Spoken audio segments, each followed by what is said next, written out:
by speaking directly to some of the people who I love very much and who CG loves very much. You still have that water? Thanks, man. Where's Rika? Hi, Rika. So I don't think I fully ever expressed to you, Rika, how much your love and support for my brother meant to me, to all of us, really. You balanced Chris off so well. He would call me and he'd rant for about 15 or 20 minutes about this or that, and I'd usually put him on speaker and do the dishes and use the bathroom, and I would let him tire himself out, and then he would almost always wrap it up. He'd be like, yeah, and my wife told me that I should probably, and so whatever he said after my wife told me was usually what he planned to do. And then he would tell me the same story one more time just to make sure that I heard it. And when he went out to San Francisco, I think at first he really struggled to adjust. He's not a city boy, and he was helping you follow your dream, and you were just crushing it. You know, girl, you good with blood, you know? You've ever seen, like, if like blood spills out, Rika's on it. She knows what's going on with the blood. And I think that he was a little intimidated at first, but he grew to love the city, and he loved it most of all because he was with you there. And when Joe and I drove cross country with him back from San Francisco, along with Charlie and Maddie, you welcomed us with open arms, and you helped show us that why you love that city as much as you do. And you also got the benefit of flying home while we hung out with Chris and two dogs. So I don't know about that trade, but we did it. We made it back to Vermont, and you got him exercising again, and you got him eating vegan, although I heard a nasty rumor that he liked to eat bacon and cheese over at the poorhouse. So I don't know, is there a vegan beacon? A bacon? Bacon? Vegan? Bacon. They don't have those. I don't think they have those. So now I'm starting to rant, which appears to be a biological flaw. I think I'm channeling Chris right now, so I'm going to try to wrap this up. But my thesis is that Christopher James Goldsberry was a fine young lad, adored and respected by many for his infectious spirit and kind heart, but he became a man the day that he met a woman that was very much his equal, and if I'm being honest, just a little bit better in a few key ways. Chris, don't you dare drop a chandelier on my head, buddy. Erica, you are and you will always be a part of the Goldsberry family. There's my parents. I want to talk to my parents for a minute. To my parents, thank you for building a life for us full of bountiful love, rich experiences, and amazing family and friends. You taught us to have big hearts, not just for each other, but for those that we have never met, those who are in need, those without amazing family and friends. And the loss of Chris only hurts so much because we have big hearts, and they have bigger holes in them because of this tragedy. And yet I can't bring myself to have any regrets or to feel angry, because you gave me a little brother for 36 years, and you know what? I will take it. Every last memory and every last laugh. Where's Joey? To my little brother Joey, it feels like you lost a part of yourself, doesn't it? Well, you didn't. He's right here. Take a look around.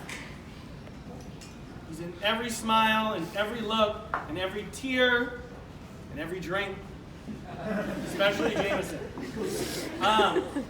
And when you yell like a redneck, or you make a joke to lighten up the room, or you send a text rant or a GIF about Trump that doesn't make any sense to the receiver, when you first wake up in the morning, or when you visit a friend or a family member unexpectedly and make them smile, or when you hug someone goodbye, that's when you'll know Chris is with you. Plus, you got me. I'm not going anywhere. You and I together, we're going to keep Chris alive. To my wife. Where's my wife? Hi. Am I on camera? You are. I love the camera. Okay. Thank you for being my rock. You took the hardest job of your life a week ago when you told me that my little brother died. And I think if it had been anybody but you, I wouldn't have believed it. Mama. You've always been there for me, and you are the love of my life, and it's only going to get harder from here, so don't go soft on me now. As a sidebar to the men out there, I love me a strong woman. Katie, don't play. If you're single, get a strong woman. It's a good thing. And where are my children? Alex, get off the iPad. Yeah, talking to you. Stay focused.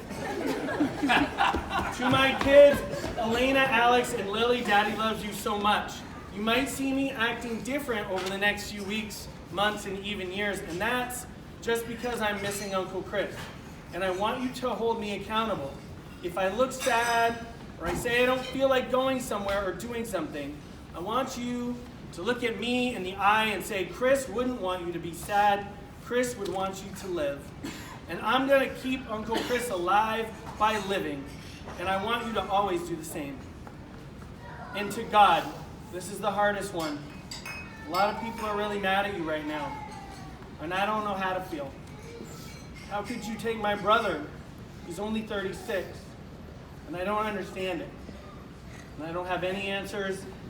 And I don't know if I'm supposed to laugh or cry or craft, which I think is when you laugh and in the middle you start crying, or vice versa. That happens. I crafted myself yesterday several times. And so, I know you have my brother's soul with you, and he will be watching over us every day. I want you to know that I'm going to keep the memories, okay? So don't let me forget the energy when he was excited about a joke, or don't let me forget the stories he would tell that made no sense and they had no ending.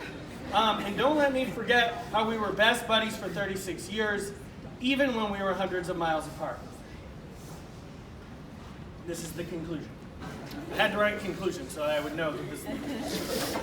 As I was reflecting on my relationship with my brother, I really wish I hadn't taken him for granted.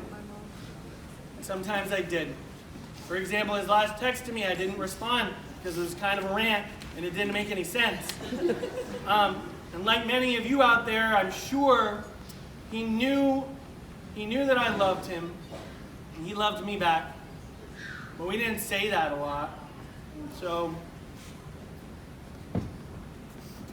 right now I just want to say I love you, Chris, and I always will. And it's in our moments of sorrow that we seek words from a wise source. And so I'd like to leave you with the words of the great American poet, Thomas Earl Petty. That's not funny. That dude says some epic shit. All right, ready? You and I will meet again when we're least expecting it. One day in some far-off place, I will recognize your face. I won't say goodbye, my friend, for you and I will meet again. I heard you singing to no one. I saw you dancing all alone. One day you belonged to me, and the next day I just wouldn't know. One day all the rules will bend, and you and I will meet again. I've got a feeling so strong that maybe someday our paths will cross. A red-winged hawk is circling. The black top stretches out for days. How could I get so close to you and still feel so far away? I hear a voice come on the wind saying you and I will meet again. I don't know how and I don't know when, but you and I will meet again.